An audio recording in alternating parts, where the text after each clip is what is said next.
Kita buka. Dah. Gorengan. Dah. Ada urung Pak dah. Mana? Ke masjid pegawaian. Ya. Ya, kapal. Ngekra. Keren bangnya. Ngekra. Oh, sip, Bang. Kah? Tiga gerak. Apa hai? Nya itu ya. Kembalian pulang. Oke ya. Kembalian. Pohon dilip.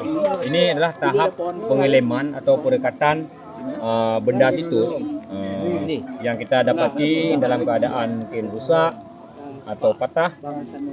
Kemudian kita rekonstruksi kembali untuk mendapatkan bentuk seperti aslinya. Dan alhamdulillah yang ini tidak terlalu parah, ya, hanya patah saja, sehingga kita mendapatkan hasil yang sebagaimana. Bukan 30 tahun yang lalu, saya 40 tahun yang lalu.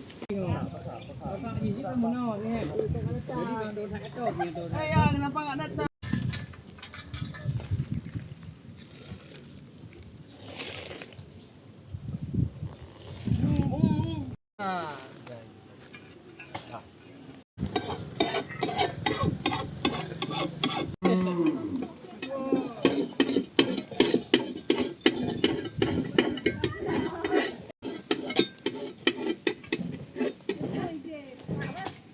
Hah? Kurap. Nah, ada apa?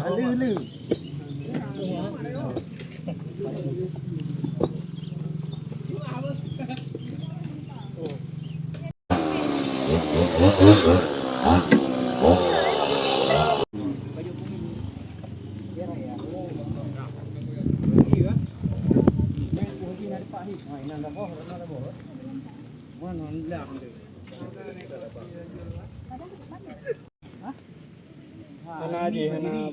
Yuk di hana.